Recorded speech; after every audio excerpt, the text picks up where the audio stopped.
Assalamualaikum warahmatullahi wabarakatuh. Alhamdulillahi rabbil alamin. Assalatu wassalamu ala asrafil anbiya'i wal mursalin sayyidina wa maulana Muhammadin wa ala alihi wa sahbihi ajma'in, amma ba'du.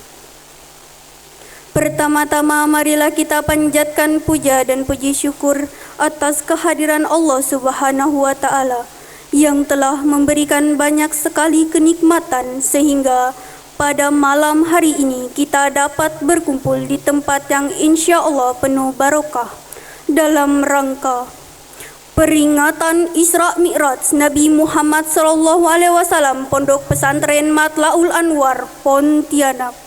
Salawat dan salam kita kepada beliau Sayyidul Anbiya wal Mursalin Nabi Muhammad SAW. Semoga kita semua mendapat syafaat beliau di akhir kelak. Amin ya rabbal alamin. Hadirin yang dirahmati Allah, marilah kita masuk ke acara pertama, yakni pembukaan. Marilah kita buka acara ini dengan sama-sama membaca Ummul Kitab Al-Fatihah oleh Ukhti Zaidatul Fitriana dan Sari Tilawah oleh Ukhti Zona Zalika. Disilahkan.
ما زاغ البصر وما طغى لقد رأى من آيات ربه الكبرى صدق الله العظيم.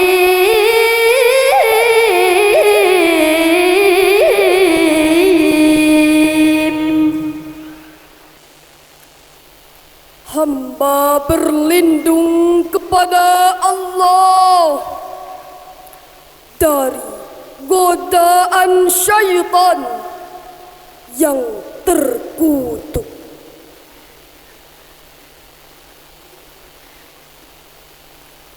Dengan menyebut asma-Mu ya Allah yang Maha Pengasih lagi Maha Penyayang.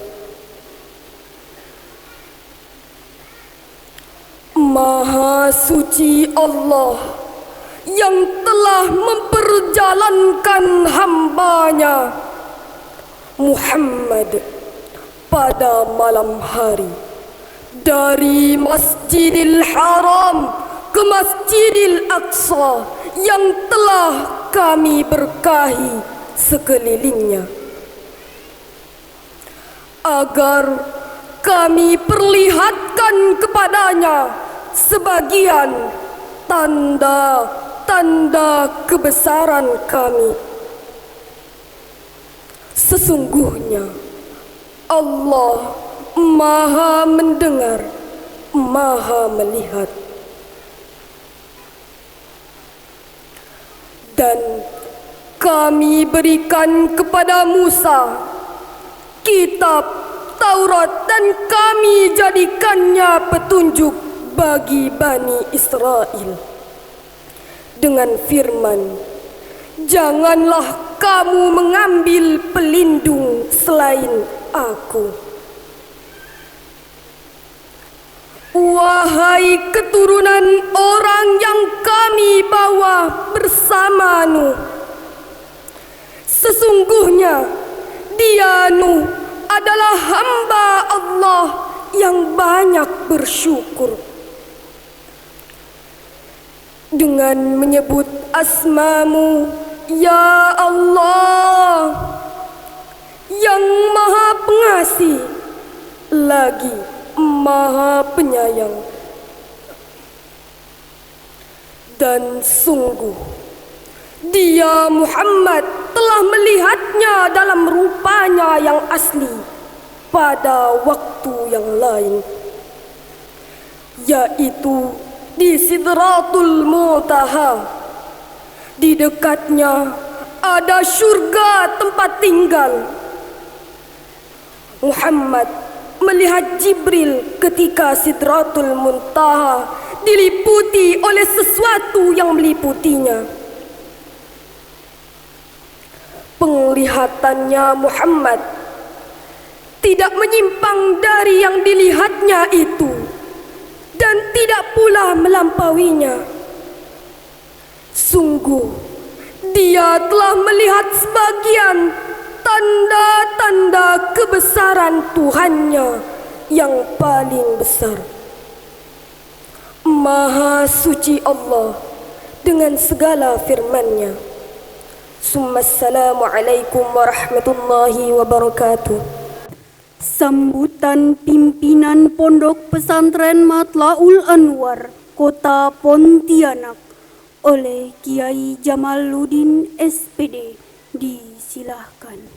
Warahmatullahi wabarakatuh. Bismillahirrahmanirrahim. Alhamdulillahilladzi hadana lihadza wa ma kunna linahtadiya laula an hadana Allah. Ashhadu an la ilaha illallah wahdahu la syarika lah wa ashhadu anna sayyidana wa nabiyyana Muhammadan abduhu wa rasuluh la nabiyya wa la rasula ba'da. Allahumma salli wa sallim ala sayyidina wa maulana Muhammadin miftahi babi rahmatillah adada ma fi ilmillah salatan wa salaman daimaini bidawami mulkillah wa ala alihi wa sahbihi wa sallim. Qala Allah Ta'ala fi kitabihil azim fahuwa asdaqul qailin. Bismillahirrahmanirrahim. Subhanalladzi asra bi'abdihi laylan minal masjidil harami ilal masjidil aqsa alladzi barakna hawlahu linuriyahu min ayatina innahu huwas samiul basir. Wa qala habibuna al-a'zam Rasulullah sallallahu alaihi wasallam, as-salah silatun baina abdi wa rabbih. Sadaqallahul azim wa sadaqa habibuna al-karim wa nahnu ala dhalika minasyahidin. Yang sama-sama kita muliakan, yang sama-sama kita ta'zimi guru kita bersama, yang alhamdulillah hadir bersama kita semua, yang insyaallah akan memberikan nasihat mau'izatul hasanah kepada kita semua dalam rangka memperingati Isra wal Mi'raj Nabi kita Muhammad sallallahu alaihi wasallam, yaitu Kiai Haji Juwaidi Ahmad Juwaidi Abdullah SAG. Kita doakan mudah-mudahan beliau senantiasa diberikan kesehatan oleh Allah Subhanahu wa taala, dipanjangkan umurnya dalam ketaatan kepada Allah Subhanahu wa taala, dimudahkan urusannya, urusan dunia wal akhirah, dijadikan keluarganya, anak keturunannya, anak-anak yang saleh dan salehah, dan kita semua mendapatkan barakah daripada kehadiran beliau semua. Amin ya rabbal. Yang sama-sama kita muliakan juga Ketua Pengurus Wilayah Matlaul Anwar Provinsi Kalimantan Barat, Bapak Dr. Andes Haji Bapak Dr. Haji Osman Agani, yang alhamdulillah juga hadir bersama kita pada malam hari ini. Demikian pula yang kami muliakan dan sama-sama kita muliakan, kita hormati orang tua kita bersama, Ketua Perguruan Matlaul Anwar Provinsi Kalimantan Barat, Bapak Kiai Haji Muhammad Salmon MPD, kemudian beserta Sekretaris Perguruan dan Kepala Madrasah Sanawiyah dan Aliyah, serta seluruh Dewan Guru, Dewan Asatid yang tidak kami sebutkan satu persatu nama dan jabatan Bapak Ibu semua yang hadir dalam kesempatan kali ini, namun tidak akan pernah mengurangi rasa penghormatan dan ta'zim kami kepada antum semuanya. Kemudian yang kami muliakan, hadir bersama kita para orang tua santri yang alhamdulillah pada malam hari ini dengan antusias juga ingin mengikuti peringatan peristiwa Isra wal Mi'raj Nabi kita Muhammad sallallahu alaihi wasallam pada malam hari ini di Pondok Pesantren Matlaul Anwar. Dan tidak lupa yang kami cintai, yang kami sayangi adalah anak-anakku semuanya, yang mudah kita berdoa bersama, mudah-mudahan kita yang hadir di tempat yang mulia ini melaksanakan satu peringatan yang teramat dahsyat dan mulia yang dilaksanakan oleh makhluk Allah yang paling mulia, yang dijalankan oleh Zat yang maha mulia, yaitu Allah Subhanahu wa taala. Mudah-mudahan berkumpul kemuliaan demi kemuliaan yang hadir berserta kita pada malam hari ini. Kita dijadikan oleh Allah Subhanahu wa taala orang-orang yang mulia. Amin. Berkumpul dengan hamba Allah yang paling mulia, yaitu Nabi kita Muhammad sallallahu alaihi. Allahumma salli ala Muhammad. Alhamdulillah, kiranya kalimat ini yang pantas kita ungkapkan dalam rangka mensyukuri nikmat yang telah diberikan oleh Allah Subhanahu wa taala kepada kita semuanya. Dengan penuh keyakinan kita melangkahkan kaki dan berkumpul di tempat ini, tentunya dengan izin dan ridho daripada Allah Subhanahu wa taala. Pada malam hari ini, rencana yang begitu telah disusun jauh-jauh hari, alhamdulillah dapat terlaksana. Mudah-mudahan dapat dilaksanakan dengan baik dan lancar sampai akhir daripada acara kita pada malam hari ini. Kita bersyukur kepada Allah Subhanahu wa taala. Pada malam hari ini kita semua dapat berkumpul. Asatidnya ada, kemudian guru-guru kita ada, kemudian orang tua santrinya juga ada. Bersama-sama kita merasa bahagia, merasa gembira akan satu kejadian yang sangat indah yang ditakdirkan oleh Allah Subhanahu wa taala kepada Nabi kita Muhammad sallallahu alaihi wasallam. Salawat teriring salam semoga terlimpah dan tercurah atas junjungan alam Nabi besar Muhammad sallallahu alaihi wasallam.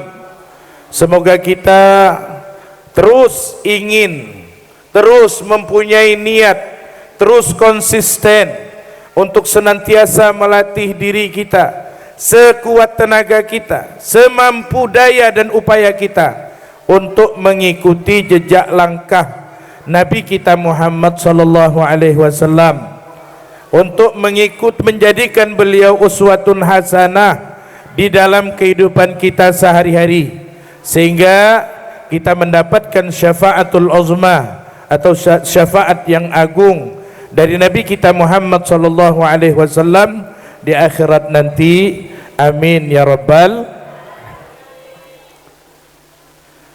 Hadirin wal hadirat rahimani wa rahimakumullah. Pada malam hari ini terlaksananya acara peringatan Hari Besar Islam Isra wal Mi'raj Nabi kita Muhammad sallallahu alaihi wasallam. Nah, tentunya semua atas dukungan semua pihak yang telah direncanakan oleh para asatid, dibantu oleh asatizah yang lainnya, sampai hari ini kita dapat menghadirkan orang tua kita, guru kita, gurunya daripada guru kalian semua, wahai anak-anakku, hadir bersama kita Kiai Haji Juwaidi Abdullah, yang beliau ini adalah salah satu daripada muassis atau salah satu daripada pendiri pondok pesantren Matlaul Anwar. Beruntung sekali kalian semua, beruntung sekali kalian semua, dari sejak awalnya sampai yang terakhir ini kalian mendapat lihat. Nah, perjalanan beliau nanti insyaallah mungkin akan sedikit kita minta untuk menceritakan bagaimana sejarah awal perjuangan mendirikan pondok pesantren Matlaul Anwar ini, sebagaimana juga kita di dalam memperingati peristiwa Isra wal Mi'rajnya Nabi kita Muhammad sallallahu alaihi wasallam penuh dengan hikmah-hikmah, penuh dengan kisah-kisah yang dapat kita ambil pelajaran di dalamnya. Di dalam peristiwa Isra wal Mi'rajnya Nabi kita Muhammad sallallahu alaihi wasallam ini adalah peristiwa yang sangat teristimewa dan tidak akan pernah terjadi kepada siapapun kecuali kepada kekasih Allah Subhanahu wa taala, Nabi kita Muhammad sallallahu alaihi wasallam. Tidak bisa dipercaya dengan akal dan tidak bisa dipercaya dengan ilmu, pengetahuan dan teknologi manapun. Hanya dapat diyakini dengan keimanan atau keyakinan kita kepada Allah Subhanahu wa taala dan kepada Rasulnya Nabi kita Muhammad sallallahu alaihi wasallam. Oleh karena itu beruntung sekali kita semua Kita termasuk golongan orang yang percaya tentang berita yang terjadi kepada Nabi kita Muhammad sallallahu alaihi wasallam, dan keyakinan ini sangat mahal. Anak-anakku, keyakinan atau keimanan itu sangat mahal. Bahkan Allah mengatakan, innal ladzina kafaru wa matu wa hum kuffarun falan yuqbala min ahadin mil'ul ardi dhahaban walau iftada bih. Sesungguhnya orang kafir itu dan dia mati dalam kekafirannya, tidak beriman kepada Allah subhanahu wa ta'ala, falan yuqbalu min ahadihim mil'ul ardi dhahaban. Andai kata itu orang kafir ingin menukar sebesar bumi ini dijadikan emas semuanya, lalu ditukar untuk menjadi keimanan kepada Allah subhanahu wa ta'ala, untuk jadi agar ditukar kekafirannya, dia menjadi orang yang beriman kepada Allah subhanahu wa ta'ala, falay yuqbala min ahadihim. Bumi yang dijadikan emas, bahkan di dalam ayat yang lain, walaupun didatangkan seperti itu, sama dengan bumi yang ini, untuk dijadikan, ditukar keimanan itu, yang tadinya kekafirannya ditukar dengan keimanan, maka tidak akan pernah diterima oleh Allah subhanahu wa ta'ala. Nah, kita hamba Allah yang hadir kemudian mengambil hikmah pada acara Isra wal Mi'raj Nabi kita Muhammad sallallahu alaihi wasallam ini adalah betul-betul orang yang sangat beruntung. Oleh karena itu, nanti insyaallah beliau akan menyampaikan hikmah. Kami berikan waktu yang seluas-luasnya, hikmah peristiwa terjadinya Isra wal Mi'raj Nabi kita Muhammad sallallahu alaihi wasallam.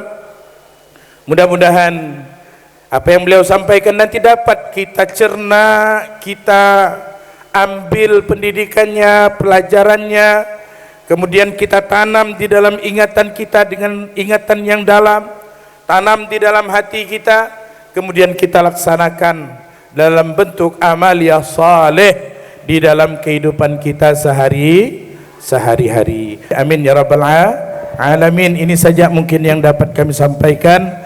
Mohon maaf ketika terjadi kekeliruan, dan terima kasih atas segala kekurangan, atas segala perhatian. Hadanallahu wa iyyakum ila siratal mustaqim. Assalamualaikum warahmatullahi wabarakatuh. Sambutan Ketua Pengurus Wilayah Matlaul Anwar Provinsi Kalimantan Barat oleh Bapak Dr. Insinyur Haji Usman Agani, ST, MT, IPM, disilakan. Assalamualaikum warahmatullahi wabarakatuh.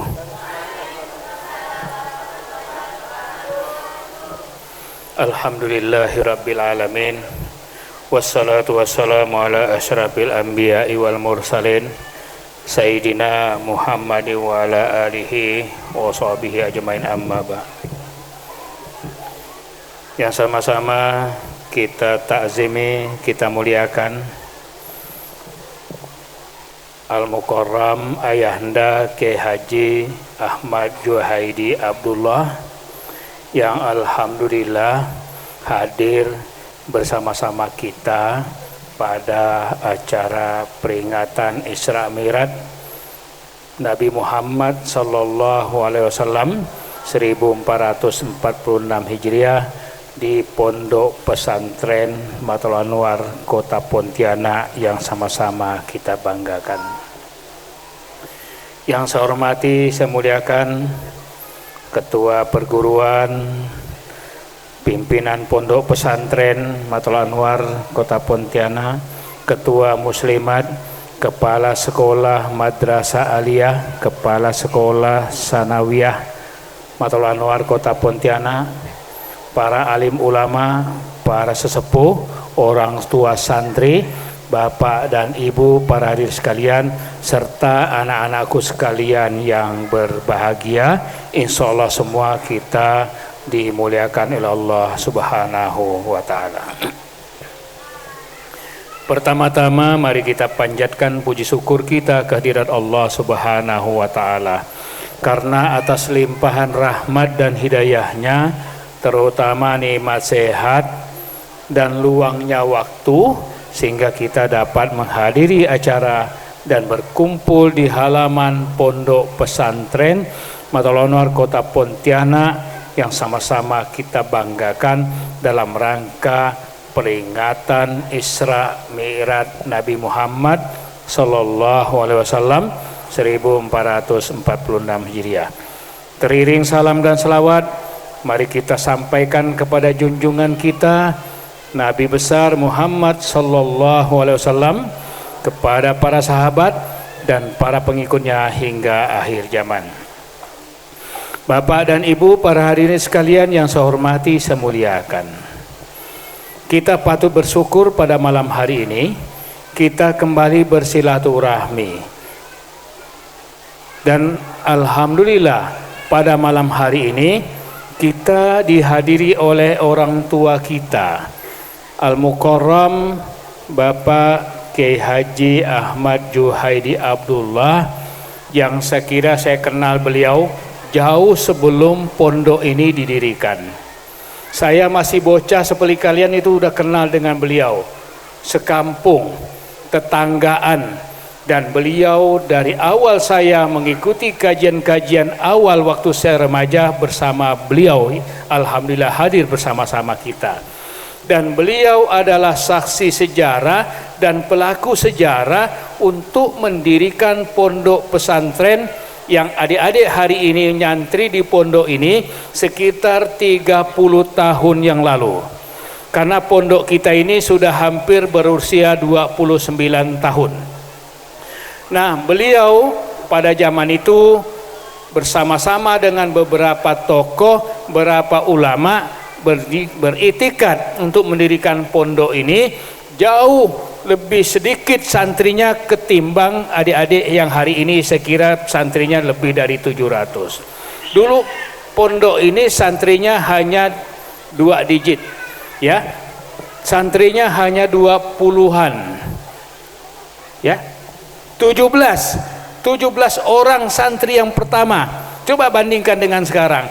Dan beliau adalah saksi sejarah, pelaku sejarah untuk memulai. Jadi adanya kita hari ini, adanya pondok hari ini yang sudah eksis seperti ini, itu karena adanya masa lalu, karena adanya yang merintis. Maka dari itu kita patut bersyukur beliau diberikan kesehatan, dipanjangkan umurnya, secara berkala hadir kembali untuk mengintip kita, untuk melihat kita, untuk menyaksikan hari ini keberadaan pondok kita. Maka dari itu kita doakan beliau, doa kepada Allah Subhanahu wa taala, semoga beliau diberikan umur yang panjang, diberikan kesehatan, sehingga tetap dapat mengabdi di jalan-jalan dakwah, terutama insya Allah akan menjadi orang tua dan panutan kita semua. Bapak dan Ibu, para hadirin sekalian yang saya hormati, saya muliakan, insya Allah saya tidak berpanjang lebar. Saya sampaikan malam ini kita adalah peringatan Isra Mi'raj Nabi Muhammad sallallahu alaihi wasallam. Kajian Isra Mi'raj saya kira hampir semua masjid, musola, kantor memberikan kajian Isra Mi'raj. Hal yang terpenting kepada kita sebagai orang yang intelektual, saya kira kita memahami Isra Mi'raj lebih kepada kecerdasan spiritual. Tak cukup memahami kejadian dan hikmah dari Isra Mi'raj itu cerdas secara intelektual dan cerdas secara ilmiah, tetapi yang lebih penting adalah cerdas spiritual. Cerdas spiritual adalah keimanan dan kepercayaan, dan kita mengimani semua kejadian-kejadian ini atas dasar beriman kepada Allah Subhanahu wa taala. Maka dari itu mari kita mendengarkan mau'izatil hasanah yang akan disampaikan oleh Al-Mukarram Ayahanda Kiai Haji Abdullah Zuhaidi Abdullah. Semoga lebih mengasah kecerdasan spiritual kita untuk memahami agama secara kafah, secara utuh, secara komprehensif. Apalagi adik-adik santri, saya kira mudah-mudahan kita semua cerdas spiritual kita, dan mari kita nanti mendengarkan uraian hikmah akan disampaikan beliau. Saya kira saya tidak berpanjang lebar. Insya Allah nanti sebentar lagi uraian hikmah, dan barangkali nanti juga napak tilas seperjalanan pondok ini akan dijelaskan oleh beliau yang hari ini kebetulan hadir bersama-sama kita di Pondok Pesantren Matla'ul Anwar Kota Pontianak yang sama-sama kita banggakan ini. Terima kasih kepada ibu dan bapak sekalian, orang tua santri, bapak-bapak, ibu, para undangan, dan segala segenap panitia yang kira sudah melaksanakan kegiatan ini. Walaupun kita juga cukup ketar-ketir juga karena hujan gerimis. Tadi sempat hujan, saya berpikir mungkin kita tidak bisa ke lapangan, tapi insya Allah atas izin Allah mudah-mudahan acara ini bisa sampai selesai di lapangan ini. Saya kira demikian, mohon maaf apabila ada kekurangan. Hadanallahu wa iyyakum ila siratil mustaqim. Wassalamualaikum warahmatullahi wabarakatuh. Uraian hikmah peringatan Isra Mi'raj Nabi Muhammad SAW. Marilah kita bersama saksikan penampilan tim Syarhil Quran Santri Putri Pondok Pesantren Matla'ul Anwar Kota Pontianak kepada Uhtina Fatima Az-Zahra, Uhtina Putri Intan Mutiara, dan Uhtina Uti Hanif. Disilakan. Bismillahirrahmanirrahim. Pergi ke samudra dengan kapal selam. Udaranya panas dan juga lembab. Kalau kami memberi salam, jangan lupa hadirin untuk menjawab. Assalamualaikum warahmatullahi wabarakatuh.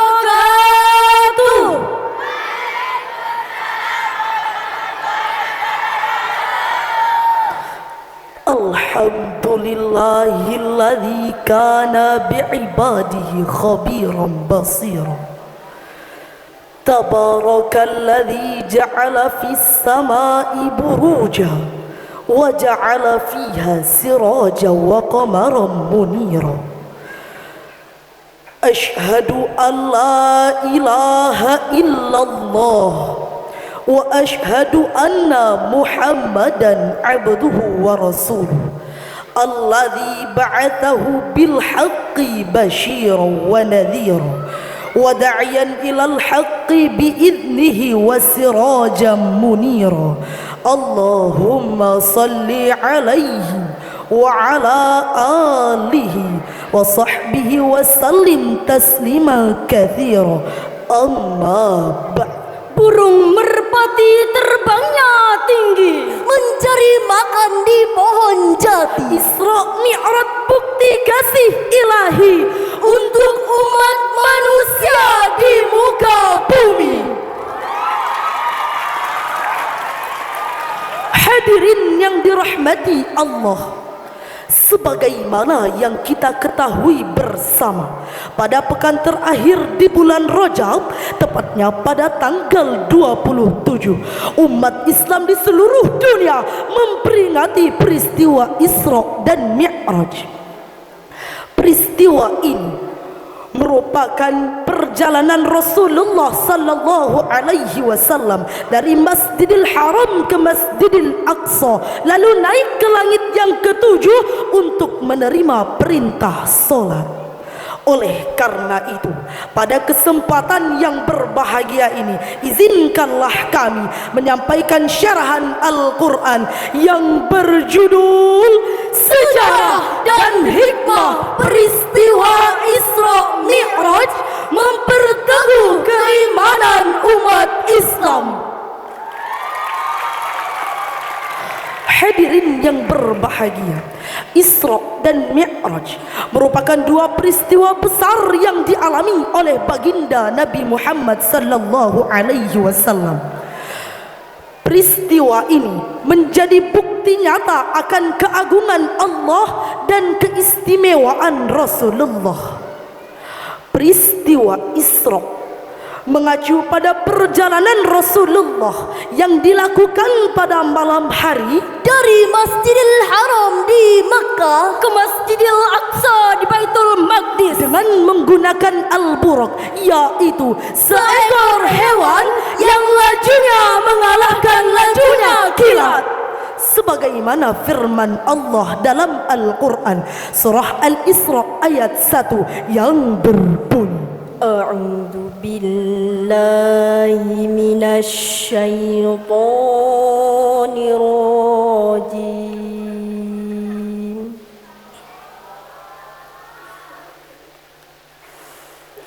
Bismillahirrahmanirrahim.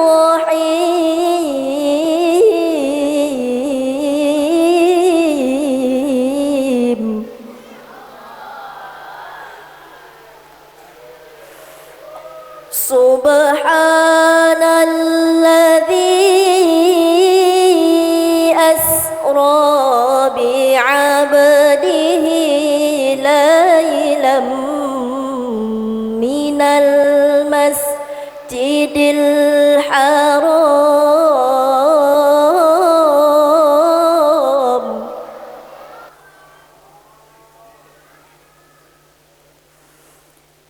minal masjidil haram ilal masjidil aqsa alladzi barakna hawlah alladzi barakna hawlahu linuriyahu min ayatina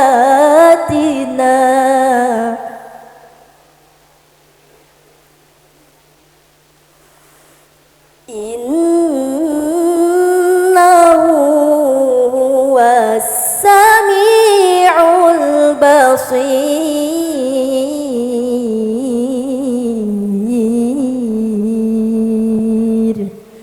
Shadaqallahul azim.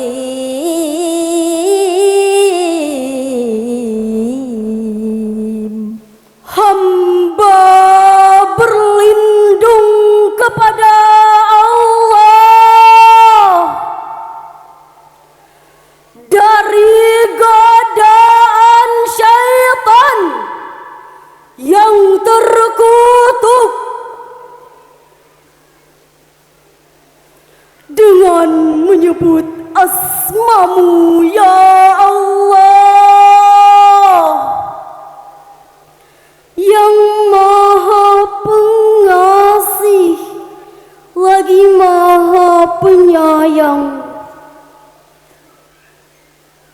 maha suci Allah yang telah memperjalankan hambanya Muhammad pada malam hari dari Masjidil Haram ke Masjidil Aqsa yang telah kami berkahi sekelilingnya, agar kami perlihatkan kepadanya sebagian tanda-tanda kebesaran kami. Sesungguhnya Allah Maha mendengar, Maha melihat. Maha suci Allah dengan segala firman-Nya. Hadirin yang dirahmati Allah, ketika sampai di Masjidil Aqsa, Rasulullah dipimpin oleh para nabi yang hadir pada waktu itu dan bersama mereka melaksanakan sholat. Ini merupakan penghormatan bagi para nabi dan menggambarkan persatuan umat Islam dari masa ke masa.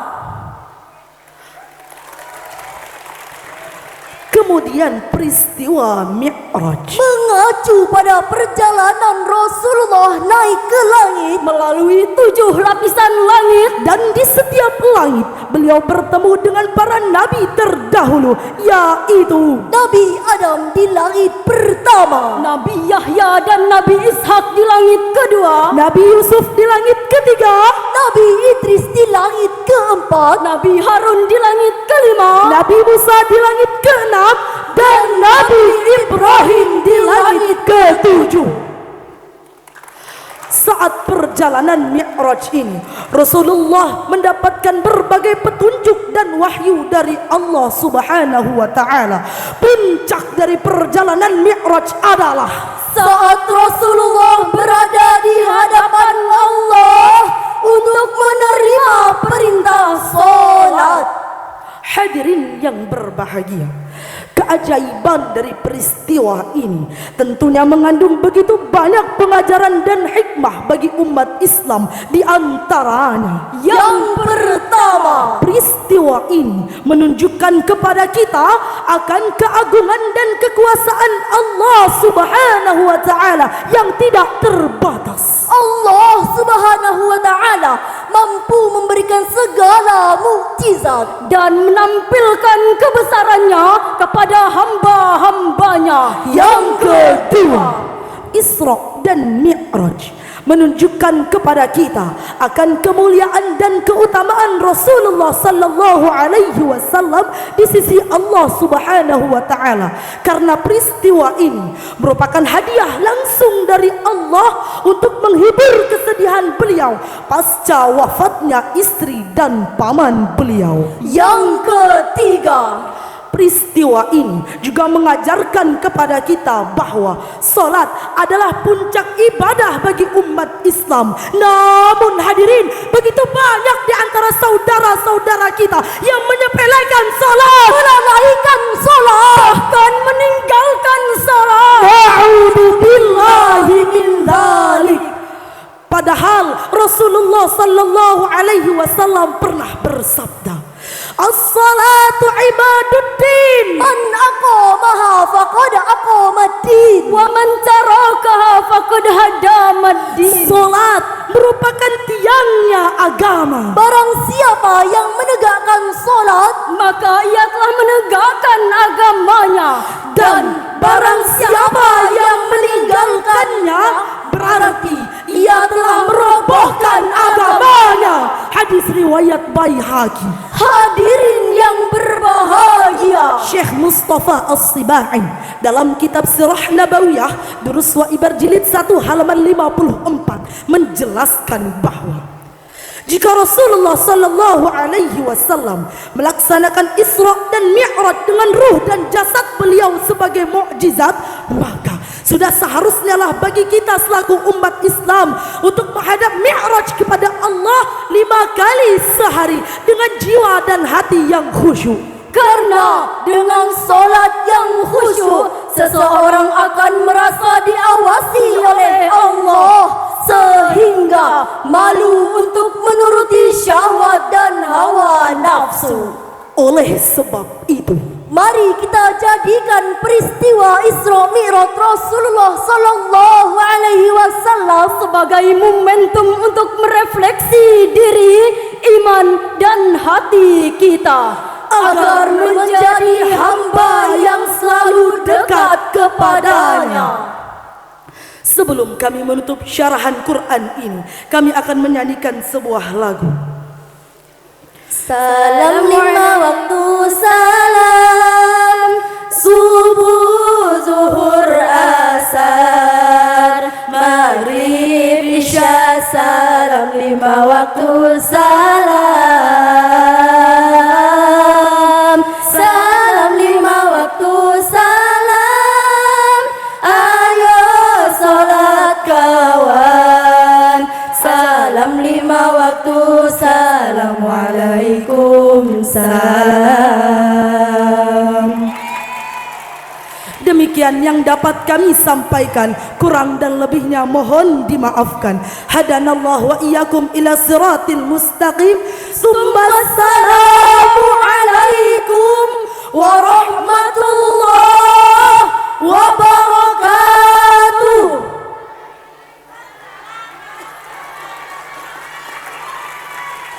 Perayaan hikmah peringatan Isra Mi'raj Nabi besar Muhammad sallallahu alaihi wasallam dilanjutkan pembacaan doa oleh Kiai Haji Ahmad Juhaidi Abdullah SAG.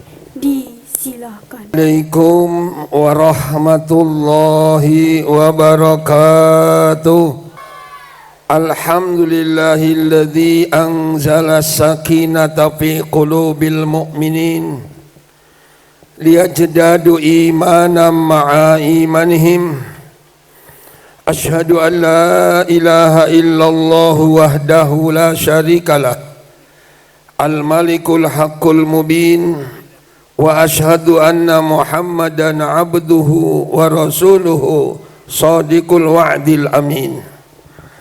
Allahumma salli wa sallim wa barik ala sayyidina Muhammadin Allah sallallahu alaihi wasallam wa ala alihi wa ashabihi ajma'in.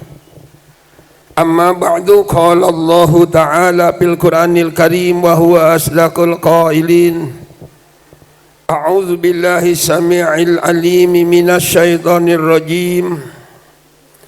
Bismillahirrahmanirrahim. Subhanalladzi asra bi'abdihi lailan minal masjidil haram ilal masjidil aqsa alladzi barakna haulah linuriyahu min ayatina innahu was-sami'ul basir.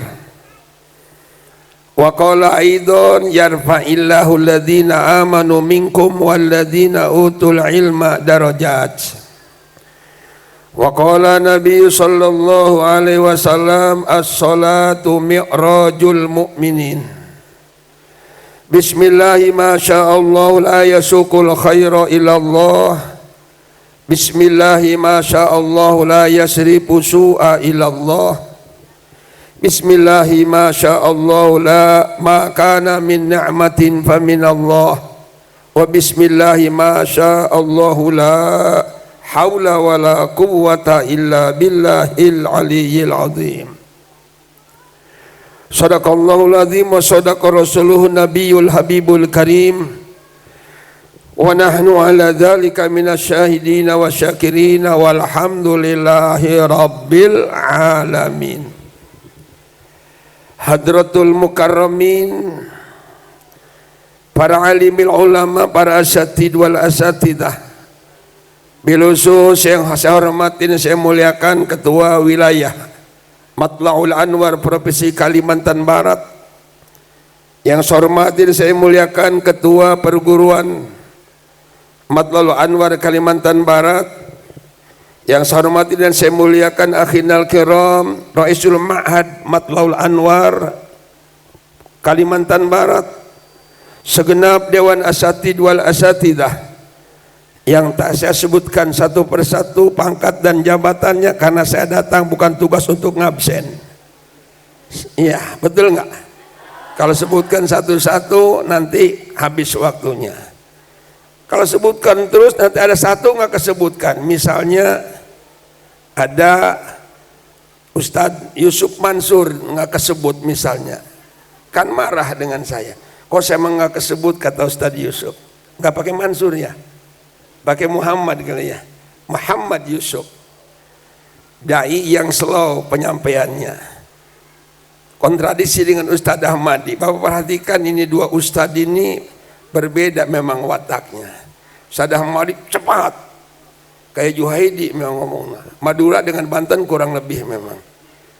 Banten punya sate, Madura pun punya sate. Banten punya golok, Madura punya teloret. Itu. Tapi Ustadz Mansurnya, Yusufnya slow ceramahnya. Luar biasa. Enggak mimpi ya akan muncul ustadz-ustadz di pondok pesantren ini. Kalau melihat sejarah awalnya, kayak jin-jin udah pada lari dengan surat tadi, suara Quran, suara sarhil Quran menggelegar. Jin yang dulu beranak di sini sudah pada kabur, Pak Seno. Ini Pak Seno Haji, mohon maaf tadi saya ingat itu kan. Ini Seno Haji. Ya, alhamdulillah. Favorit ya. Doa langsung teriak favorit, alhamdulillah. Pokoknya kalau Ustadz model-model yang favorit ini jangan dikubur kalau belum mati. Betul? Ya, alhamdulillah. Luar biasa. Jadi para jamaah yang dimuliakan Allah, singkat-singkat saja supaya juga tidak terlalu panjang karena suaranya sudah mulai gember persis suara Ki Sukron Makmun begini. Sedangkan acara masih ada beberapa tempat lagi. Yang pertama yang ingin Bapak sampaikan kepada kalian, Bapak juga kepada santri, Bu. Kalau kepada Bapak bulan Bapak saya, kepada santri saya nyatakan Bapak sampaikan yang belum tahu, padahal sudah berapa tahun yang lalu, 2 tahun yang lalu kalau salah pernah ke sini udah. Yang pertama memang dibidani oleh pengurus wilayah. Pengurus wilayah memang bidannya termasuk saya sendiri bersama almarhum Bapak Abu Bakar MJs orang Aceh. Ketemu dengan saya di sini di Pontianak, bawa surat mandat untuk menyebarkan atau merekrut masyarakat, tokoh-tokoh jadi pengurus Matlaul Anwar. Dengan cepat gerak Banten dan Aceh bergerak di Kalimantan Barat. Alhamdulillah diterima oleh tokoh-tokoh, di antara yang pertama adalah Bapak almarhum Haji Mawardi. Mudah-mudahan dirahmat di alam kuburnya oleh Allah Subhanahu wa taala. Itu ketua wilayah yang pertama. Kalau kalian lihat naik di kantor perguruan itu Haji Mawardi Rifai, pengusaha beliau, kantornya siap dijadikan kantor pengurus wilayah Matlaul Anwar. Selesai beliau majulah anak buah Pak Jenderal Alamsah, badannya kecil seperti Pak Alamsah. Ketika itu memang Jenderal Alamsah Dewan Pembina Matlaul Anwar di pusat, Haji Anwar Masduki, slow jalannya tapi meyakinkan ucapannya. Fulusnya banyak keluar, dikuras untuk Matlaul Anwar.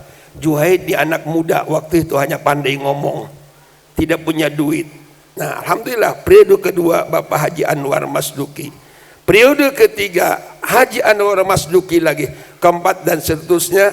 Juhaidi sudah tidak ada di Pontianak, tidak kenal betul gitu ya paus wilayah atau ketua wilayah yang berikutnya. Ketika kepengurusan Pak Haji Anwar Masduki periode yang pertama, ini cikal bakalnya Pak Haji Yakub nih, mudah-mudahan dirahmat dalam kuburnya oleh Allah Subhanahu wa taala. Nawarkan tanah, rebut tawar dengan kawan-kawan pengurus, ada yang oke, ada yang enggak. Karena berat kalau tidak dibangun, apalagi mintanya untuk pondok pesantren. Sedangkan dia pengurus tidak ada yang punya basic dari keluaran pesantren. Juhaidi pesantren Balai Rombeng, ya bukan pesantren seperti begini, itu kan. Tapi kuat ingin pesantren.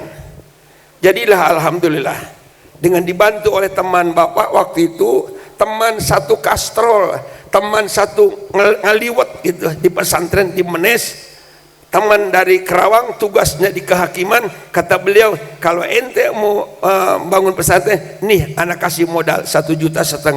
Tahun 89, 1,5 juta, lumayan itu Pak Usman. Waktu itu mah lumayan itu, dapat kayu nggak tahu berapa puluh batang kayu belian itu yang ditancapkan di bangunan ini yang pertama. Kemudian alhamdulillah berjalan dan berjalan, jadilah pondok pesantren. Bangunannya santri belum ada. Gimana ini cara mencari santrinya ini? Pengasuh sudah nongkrong, sudah ada. Di antaranya Ustadz Rahmat. Belum ada santri udah datang, udah ada di sini. Termasuk Ustadz Arif waktu itu sudah ada, tapi santri belum ada karena baru mau buka. Narik dari Satai. Tuh yang pertama tuh siapa? Mana? Satai. Ah ini dia ini, yang kasep yang ganteng ini. Black Sweet. Betul. Ini dari Satai, karena Bapak tugas di Satai, Sambas sana. Ini yang pertama dari Satai. Kemudian terus Satai, lari ke sebelah sana Batu Ampar. ya safari dakwah ke sana. Bahkan sempat juga hampir kena petir di tengah hutan waktu ceramah karena hujan lebat. Nah itu nggak tahu waktu itu siapa sekarang yang masih ada dari Batu Ampar, Teluk Pakedai dan lain sebagainya. Alhamdulillah dengan gigih ini pengrekrutan santri selama beberapa bulan itu pun sebenarnya kalau ingin tahu Bapak dan Ibu Saudara dan anak-anak berebutan, termasuk dengan Pak Haji Anwar sendiri membangunnya sama-sama, tapi punya apa cita-cita berbeda. Kata Pak Haji Anwar, udah asrama mahasiswa saja, nah, kita bina mahasiswa untuk bina siapa yang binanya, nah, gitu kan. Bapak kekeh ingin pesantren seperti ini. Ternyata alhamdulillah gul, anak muda diikuti oleh orang-orang tua. Jadi kalau Bapak hubungkan dengan PB Matlaul Anwar didirikan, ada 9 para kiai, para tokoh, ada 1 anak muda, Kiai Mas Abdurrahman. Jadi kurang lebih Hadus bin Ni'mah. Jadi Juhaidi ini kurang lebih Mas Abdurrahman, anak muda dampingi oleh orang tua yang gigih untuk membangun Matlaul Anwar. Jadilah santri 17 ekor. Termasuk Ustadz Ahmadi. 17 ekor yang bayar untuk uang makan 5 orang, 12 orang gratis tinggal berak. Nggak Bapak sebutkan siapa-siapanya. Yang bayar Bapak sebutkan. Yang bayar adalah Ustadz Ahmadi diantaranya. Bayar. Nampaknya Ustadz Ahmadi waktu itu sudah jadi orang kaya, orang tuanya. Banyak itunya di kampung sana. Yang kedua yang bayar lagi ada dari Arus Deras, nggak tugas di sini sekarang. Siapa? Teh Ida dari Arus Deras, itu bayar tuh. Nah, yang tidak bayar nggak usah sebutkan, nanti tersinggung peranakannya. Di antara yang ingat bayar itulah diantaranya. Berjalan terus makan Mas Santi 17. Dari mana beras yang dapatkan? Ngemis dari kantor-kantor. Waktu itu adalah seluruh pegawai negeri memiliki jatah beras dolog. Jelas beras dolog itu Pak Ustadz Ilyas kan bau, jarang dimakan oleh mereka. Kasihkan dengan Juhaidi, angkut pakai sepeda di karung. Kalau nggak sepeda pakai motornya Honda 70. Terbayang nggak? Yang tahu Honda 70 Pak Ustadz Ilyas? Besar kecil Honda 70? Kecil weh. Nah, udah kadang-kadang mogok bawa beras, mau kemana? Ke pesantren untuk makan santri. Alhamdulillah lancar terus, ngamis-gemis.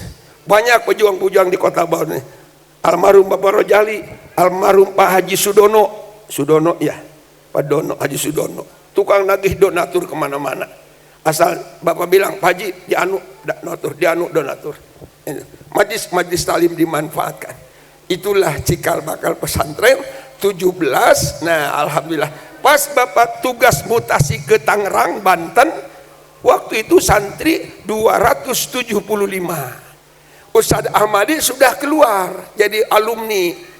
Nah karena Bapak pulang ke Banten titipkan, alhamdulillah dengan teman-teman yang lain termasuk pengurus yang lain, maka sampai sekarang lah alhamdulillah. Makanya Bapak senang, makanya tertarik datang terus. Kenapa? Karena enak datang sini lihat santri ramai. Coba kalau nggak maju, malas mau datangnya. Nah, satu malasnya karena santrinya nggak ada, kedua balik nggak ada yang ngongkosin. Itu Pak Seno. Kalau sekarang kan enak sekarang mah. Bawa Ustadz Momon, ya ada Ustadz Momon di sini. Nah kalau mamanya balik nggak diongkosin terlalu. Itu kan bukan nagih jasa. Nah, tapi alhamdulillah luar biasa sambutan masyarakat Kalimantan Barat, termasuk tadi malam safari dakwah ke mana? Sekadau, luar biasa. Makanya bisik-bisik tadi juga, walaupun Ustadz Mahdi menyampaikan, Bapak bisik dengan ketua wilayah, cepat Sekadau bentuk pengurus daerah, antusiasnya luar biasa, jadi jembatan.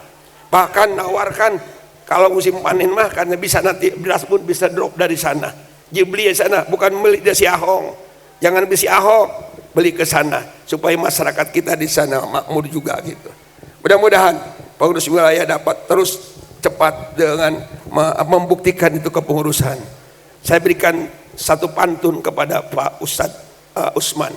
Ikan sepat, ikan gabus Pak Usman, jangan pakai ikan lele. Betul? Ikan sepat, ikan gabus, jangan pakai ikan lele. Makin cepat, jangan gitu. Gimana, setuju nggak? Ini anak muda ini. Tadi saya ngomong deh, anak muda. Mau punya istri aja, anak-anak mau punya istri, tak berani, takut dia. Mau melamar sana, diajak nih orang tua nih. Alhamdulillah, udah punya anak berapa? 2. Istri berapa semuanya? Baru 1. Nah, hebat, baru 1 katanya. Ada kemungkinan 2 sampai 4. Bapak, Ibu dan Saudara rahimakumullah, itu sekadar sekapur siri tentang pendirian pondok pesantren. Alhamdulillah sekarang sudah punya 3 kampus. Mudah-mudahan besok pada Jumat ke kampus 2. Ya, kampus 2 insya Allah, mumpung datang ke Pontianak, mudah-mudahan suaranya masih ada. Selesai kampus 2, malam Sabtunya adalah di Arang Limbung. Pas alhamdulillah qadarullah, begitu nyampe sini ketemu teman-teman yang dulu tugas ngajar di Min Bawah Mai, sudah pada pensiun, dia mau nikahkan anak.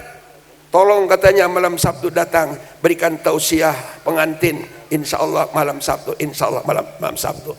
Terakhir nanti Sabtu pagi sudah berangkat ke bandara. Nah, dan sebelum naik pesawat berarti mampir dulu di duta bandara ya, nyampaikan tausiah lagi. Mudah-mudahan doa dari antum semua, para santri, para pengurus dan kawan-kawan para satid, untuk perjalanan saya mudah-mudahan dilancarkan oleh Allah Subhanahu wa taala. Amin ya Allah ya Rabbal alamin. Baik, saya mau lihat dulu apa tulisan di belakang ini. Memahami makna salat sebagai benteng keimanan yang kokoh dalam menjalani kehidupan sehari-hari. Luar biasa. Ini yang diharapkan oleh panitia. Nah, salat tadi sesuai dengan apa yang disampaikan oleh grup kita, Syarhil Quran kita, alhamdulillah. Baik Bapak, Ibu dan saudara-saudara rahimakumullah, diawali dari firman Allah subhanalladzi asra. Maha suci zat yang telah memberangkatkan asra, fi'il apa? Fi'il madinya madi apa? Fi'il madi, betul, fi'il madi ya. Asra, memberangkatkan, berarti yang memberangkatkan Nabi siapa? Allah. Makanya jangan aneh, kalau Allah yang mau, tinggal apa kata Yasin? Idza arada syai'an ayyaqula lahu, begitu. Makanya Abu Bakar Siddiq begitu pulang Nabi menceritakan habis Isra Mi'raj, tidak tawar-nawar lagi. Saya mah lebih dari itu pun percaya kalau Rasulullah memang yang berangkat, karena yang memperjalankan Allah. Itu kata Abu Bakar Siddiq. Ngomong-ngomong, Bapak pernah ditanya oleh jamaah, Ustadz, katanya, itu Abu Bakar Siddiq siapa sih ayahnya? Aduh, iya ya, temen Bapak. Waktu itu nggak bisa jawab. Cobalah kata penanya nih jamaah, nanya dengan gurunya. Sama dengan gini, Nabi Muhammad nanya dengan Jibril. Jibril kan gurunya Nabi. Jadi kata si penanya itu, Abu Bakar siapa sih ayahnya? Emangnya Bapak bilang, Umar kan ada bapaknya, Umar bin, berarti Umar bapaknya siapa? Khattab. Utsman bin, enggak, ini lain, bin Abdul Ghani ini mah. Ya, ini mah bin Abdul Ghani. Utsman bin Affan, betul. Ali bin Abu Bakar,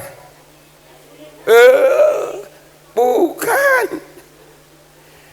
Abu Bakar dan As-Siddiq itu bukan nama sebenarnya, itu lakob, gelar. Kayak kalian kemarin namanya Habibi, gelarnya apa? Bukan yang kado. Siapa? Ahong katanya. Ada nggak ya? Yang ketua ISPA itu, ISPA-nya. Kan nama benarnya siapa itu? Habibie kan? Terusan. Tapi dipanggilnya Ahong. Digelarinya dia. Karena mungkin melihat matanya sipit gitu ya. Jadi Abu Bakar itu namanya, setelah ditanya bapak nggak bisa jawab, akhirnya buka, ketemulah di kitab Madari Jusu'ud. Di situ ada nama Abu Bakar, itu namanya adalah yaitu Abdullah bin Utsman bin Abi Kuhafa. Sekali lagi, Abdullah bin Utsman bin Abi Kuhafa. Kadang-kadang disingkat, Utsmannya hilang itu. Abdullah bin Abi Kuhafa. Abu Bakar karena dia digelar Nabi, orang yang belum masuk Islam, dia sudah masuk Islam duluan. Maka Nabi nyebutnya Abu Bakar Siddiq. Abu artinya bapak, Bakar artinya pagi, bapak pagi artinya orang lain belum masuk Islam, dia sudah masuk Islam. As-Siddiq karena orang pertama mempercayai peristiwa Isra wal Mi'raj. Lengkaplah Abu Bakar Siddiq. Nama sebenarnya mah enggak ketemu. Makanya katanya bapaknya si Ahong, kalau datang ke sini nanyakan Ahong, nanya satpam aja enggak tahu. Nanyakan Habibie, enggak ada Habibie kayaknya sini, ada juga Ahong. Itu gelar. Memang bisa betul-betul gelar itu bisa menghilangkan nama aslinya. Nah, inilah jamaah yang dimuliakan Allah Subhanahu wa taala. Berarti baginda Rasul diisrokan, diperjalankan oleh Allah dari Masjidil Haram ke Al-Masjidil Aqsa. Kenapa bukan dari istana ke istana? Kok minal masjid ilal masjid? Ada apa itu masjid? Nah, dan Nabi sebelum Isra pun berada di masjid. Inda baitillah muttaji'an, indal baiti muttaji'an. Ketika sedang berada di Hijr Ismail, fil hijri indal baiti, di Hijr Ismail yang ada di Baitullah, nyandar kedua pamannya Ja'far dan Hamzah. Disitulah Nabi termenung, sedang melamun. Kenapa Nabi melamun? Karena menurut sirah Nabawiyah, bahwa tahun itu disebut adalah Amul Huzni. Apa Amul Huzni? Tahun kesedihan yang amat mendalam. Kenapa Nabi sedih? Karena pertama tinggalkan wafat pamannya Abu Thalib. Biarpun Abu Thalib wafat tidak beragama Islam, tetap Nabi sedih karena Abu Thalib yang membimbing Rasulullah dari semenjak kecil sampai dewasa, yang menyelamatkan dari ancaman kafir Quraisy, sudah tiada. Sedang waktu itu adalah konferensi besar-besaran di Darun Nadwah, kumpul tokoh-tokoh kafir Quraisy, bagaimana cara melenyapkan Muhammad. Kalau bisa bunuh, kalaupun tidak bisa, bagaimana dakwahnya supaya dia terputus, supaya berhenti dakwahnya. Itu luar biasa, Rasulullah sedihnya luar biasa, ditinggalkan oleh pamannya. Yang kedua, 3 bulan kemudian istri tercinta Khadijah wafat. Anak-anak sekalian, Khadijah itu adalah wanita ketika itu paling kaya di kota Mekah. Menurut sejarah, bahwa 2/3 kekayaan kota Mekah adalah kekayaan Khadijah. Dinikah oleh baginda Rasul. Akhir hayatnya, menurut sejarah, kain yang dipakai, bolongnya, tambalannya 83 tambalan. Sekali waktu Khadijah manggil anaknya tercinta yang paling bontot, anak perempuan yang paling bontot, yang bungsu. Siapa dia? Fatimah Az-Zahra. Tadi ada Zahra ya, Fatimah Zahra tadi. Nah, dipanggil oleh Khadijah, wahai ananda Fatimah, sampaikan kepada ayahanda, sampaikan kepada abah, itu sorban yang warna putih yang pernah dipakai ketika menerima wahyu pertama di Gua Hira, tolong amankan, simpan untuk kain kapan nanti Umi kalau sudah tiba saat ajal, karena sudah tidak memiliki apa-apa lagi. luar biasa, janda kaya sampai miskin. Kalau cari di Pontianak model Khadijah itu, Bapak kira nggak bakal ketemu itu, nggak bakal ketemu. Rela luar biasa, habis hartanya ketika wafatnya. Makanya Kanjeng Nabi pernah berdoa begini, ya Allah ya Rabb, hidupkan aku dalam keadaan miskin dan matikan pula aku dalam keadaan miskin pula. Kalau Bapak nanti di akhir doa, akhir acara doa begitu, mau ngamini enggak? Ya Allah ya Rabb, jadikanlah seluruh yang bergerak di pondok pesantren termasuk santrinya hidup dalam keadaan miskin dan dimatikan dalam keadaan miskin pula. Ada yang mau ngamini kira-kira? Kayaknya enggak, kaya-kaya, takut miskin. Padahal kemiskinan itu mempercepat proses masuk surga. Kalau ibadah, kan orang miskin dengan orang kaya masuk surga bedanya 1000 tahun, 1000 tahun akhirat. Orang miskin sudah masuk surga karena dia tidak banyak masalah dalam persidangan. Orang kaya masih disidang di hadapan Allah. Ditanyakan ini dari mana, min aina wa ila aina, dari mana dapatnya yang ini, dikemanakan, terus dikejar terus, dikejar terus. Orang miskin mah nggak banyak pertanyaan. Tapi banyak orang tidak mau jadi miskin. Makanya disinilah barangkali baginda Rasul mengalami kesedihan berada di masjid. Ini perlu kita contoh. Datanglah Jibril dengan Mikail menjemput, membawa kendaraan juga ya. Kemudian Jibril dan Mikail membawa baginda Rasul dari Hijr Ismail menuju air Jam-Jam, biru Jam-Jam, sumur Jam-Jam. Di sumur Jam-Jam itulah Jibril membedah baginda Rasulullah sebelum diberangkatkan Isra wal Mi'raj. Dikeluarkan hatinya, kemudian dicuci dengan air Jam-Jam, kan diisi dengan 4 macam isi. Yang pertama yaitu hilman, hilim, kesabaran, akhlak yang mulia ditanamkan. Yang kedua wayakinan, keimanan. Yang ketiga wa islaman dan keislaman. Dan yang keempat adalah wa ilman, ilmu. Apa yang anak-anak sekalian harus petik dari peristiwa ini? Kemana pergi 4 macam jangan ditinggalkan. Mau pulang ke Sambas, pulang ke Sanggauledo, pulang ke Sekadau, pulang ke Kapuas Hulu, kemanapun pulang, yang 4 harus dibawa. Sabar, akhlak dibawa, kemudian keimanan dibawa, keislaman dibawa, kemudian termasuk ilmu dibawa. Insya Allah kalau itu bekal yang 4 selalu dibawa, tidak pernah kita akan tergoda oleh apapun di perjalanan kita. Itulah baginda Rasul sebelum di Isra di Mi'rajkan, berarti diuji, telah diuji, ternyata lulus ujiannya, diisi dengan 4 macam kekuatan, baru diberangkatkan. Ketika berangkat, kan kalau diriwayatkan nggak bakal turun sampai subuh, kan ada 5 tempat pemberhentian. Pertama berhenti namanya adalah Thaibah atau Madinah. Padahal Nabi belum pernah tahu itu Madinah. Diberhentikan, berhenti di Madinah. Suruh sholat oleh Jibril. Sholatnya yang diajarkan oleh Jibril bukan sholat yang seperti sekarang. Dari situ berhenti lagi di Madian, tempat Nabi Musa berhenti setelah dikejar-kejar Fir'aun laknatullah.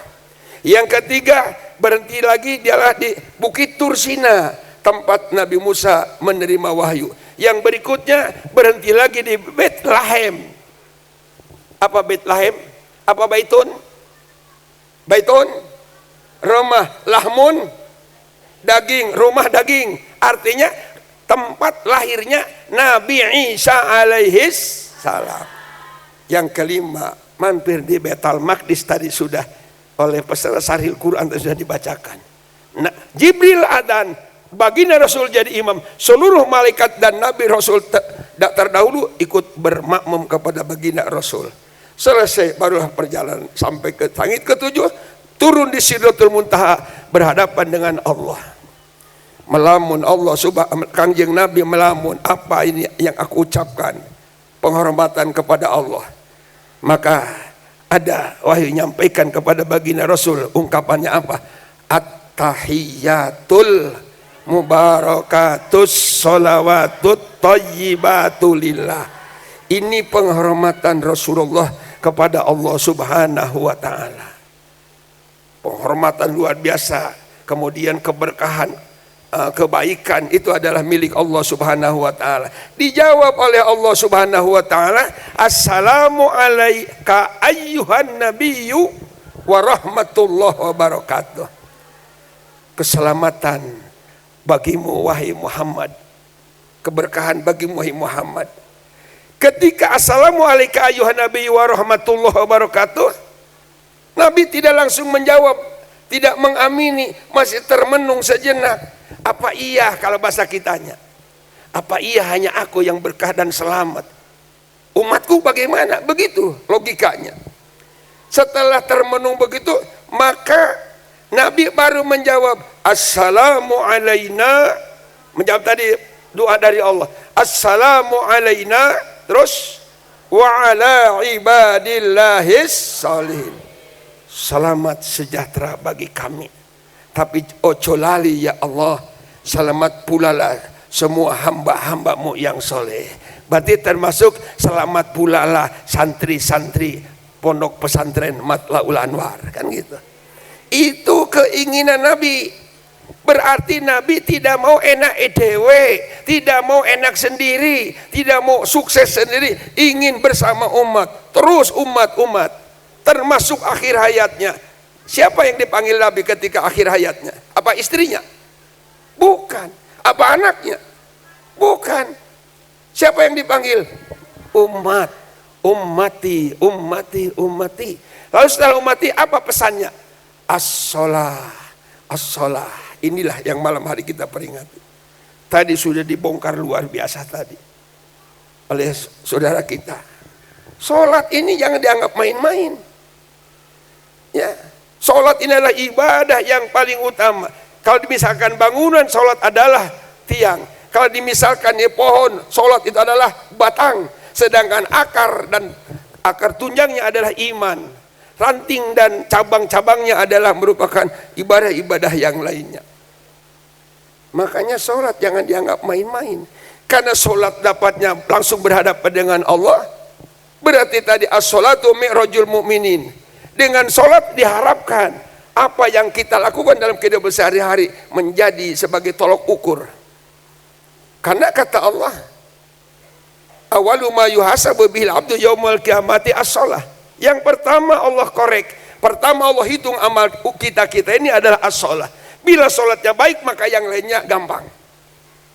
Minimal kalau udah sholatnya baik maka bisa membawa positif kepada amal perbuatan yang lainnya. Maka oleh karenanya, karena sholat itu kita mi'raj, kata Nabi, karena kita sedang bermuwajahah, sedang berhadap-hadapan dan ngobrol dengan Allah, berkomposition dengan Allah, berarti harus kita memiliki tata krama. Jibril pernah bertanya kepada baginda Rasul, ya Muhammad, akhbirni anil ihsan. Muhammad, tolong sampaikan kepadaku tentang akhlak, tentang ihsan. Dijawab oleh baginda Rasul, ihsan itu adalah anta'budallah ka'annaka taroh fa illam takun taroh fa innahu yarok. Engkau ibadah, kata Rasul kepada malaikat Jibril. Jibril bukan tidak tahu sebenarnya, mungkin sedang uji ke muridnya. Engkau sedang beribadah, terutama sholat, ka'annaka taroh, seolah-olah engkau melihat Allah. Jadi anak ketika sholat itu harus punya anggapan bahwa kita sama dengan melihat Allah. Fa ilam takun taroh, walaupun kamu, kata Rasulullah, tidak melihat Allah, fa innahu yarok, maka sesungguhnya Allah melihat dan memandang engkau. Berarti ketika kita sholat dipandang oleh Allah, diperhatikan oleh Allah Subhanahu wa ta'ala. Baginda Rasul nyatakan, pandangan Allah kepada hamba yang sedang sholat adalah pandangan birahmatihi. Apa rahmat? Bukan Ustaz Rahmat. Apa rahmat? Kasih sayang. Berarti Allah memandang kepada hamba yang sedang sholat pandangan kasih sayang, pandangan tresno, pandangan senang luar biasa, mafhum mukhalafahnya. Kata kaidah usul fikihnya. Mafhum mukhalafahnya, Allah benci kepada hamba yang ngaku hamba Allah tapi mboten ngelakoni sholat. Sekali lagi, Allah senang melihat hamba yang sholat. Ya, makanya hati-hati bicaranya, gerakannya. Ini kadang-kadang kita gerakan sholat bukan kayak sholat. Kalau sholat isya mah benar. Bismillahirrahmanirrahim. Alhamdulillahirabbil alamin. Salat Isya tuh. Selesai Isya, tarawih. Pan tarawih mah dari bismillah sampai waladhdallin sekali napas. Walaupun sah-sah saja asal benar bacaannya. Tapi gerakan hati-hati. Baginda Rasul nyatakan dalam sabdanya, manusia pencuri yang sangat jahat adalah mereka yang mencuri sedang sholat. Sahabat langsung bertanya, anak-anak sekalian, kalau sahabat dengan kita beda. Kalau sahabat apabila ada ungkapan Rasul yang kurang dipahami langsung nanya. Berbeda dengan kita. Kita kadang-kadang Ustaz habis menjelaskan, kemudian kata Ustaz silakan yang belum jelas tanyakan. Jarang yang nanya. Sekali ada teman yang nanya, jangan banyak tanya, udah.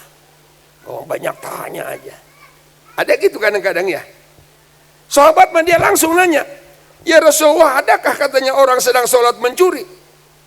Ada kata Rasulullah, jahat sekali itu. Apalagi di luar sholat, sholat aja mencuri. Padahal sholat kan tadi diperhatikan oleh Allah, tapi sholatnya kagak tumanina. Allahu Akbar, Allahu Akbar, Sami Allahu Muhammadah, Allahu Akbar. Sholat tarawih itu di Tangerang sana gitu, nggak tahu di sini. Nah, ini makanya hati-hati. Sekecil apapun ibadah yang tercantum dalam sholat adalah satu ibadah yang sedang menghadap dengan Allah. Bukankah tadi Bapak katakan ketika di Istiqlal, tadi Bapak kan dari Jakarta tuh, dari Istiqlal tadi sebentar. Kalau ada santri dipanggil oleh Pak Kiai, oleh Pak Ustadz Jamal dipanggil, pasti ketika mau masuk dipanggil, pasti ganti baju. Pakaian yang rapi, ngomong pun rapi, duduknya pun pasti ada sopan santunnya karena menghadap pimpinan. Apalagi ini yang dihadapi oleh kita siapa?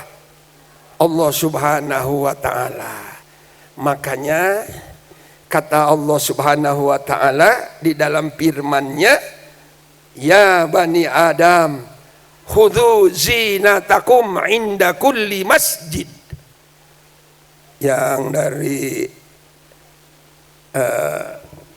tahfidz surat apa itu ya?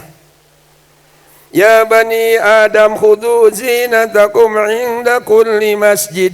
Wahai anak Adam, pakailah pakaianmu yang baik ketika engkau hendak ke masjid, artinya hendak sholat. Berarti pakaian yang rapi, pakaian yang bersih, jangan pakaian yang kotor dibawa untuk sholat.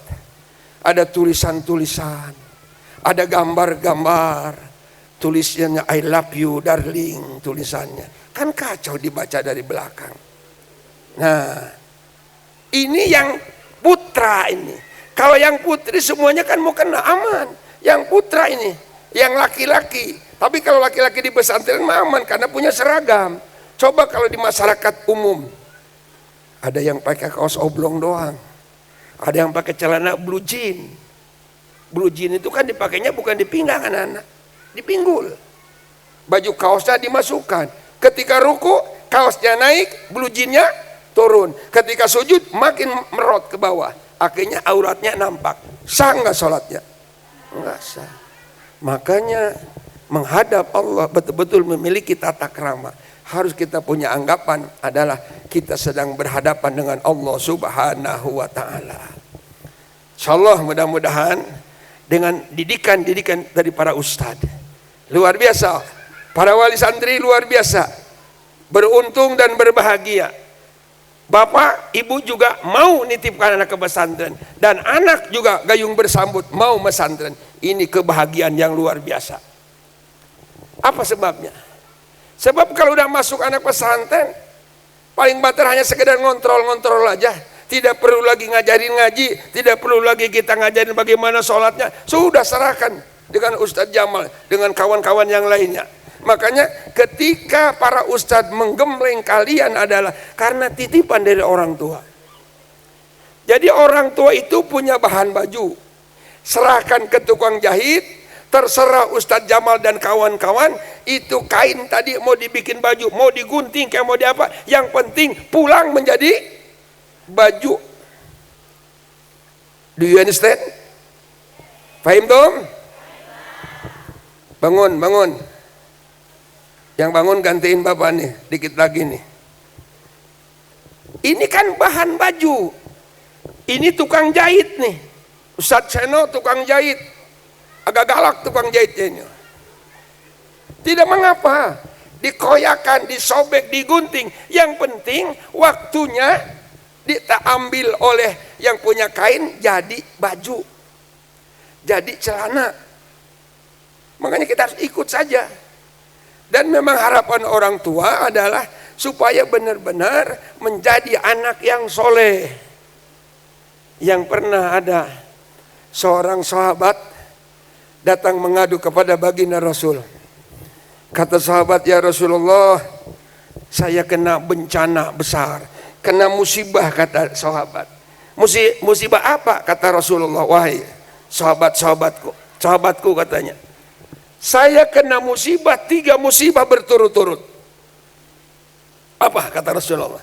Musibah pertama, persis kayak Sayyidina Kiram Bapak Ustadz Momon. Musibahnya apa?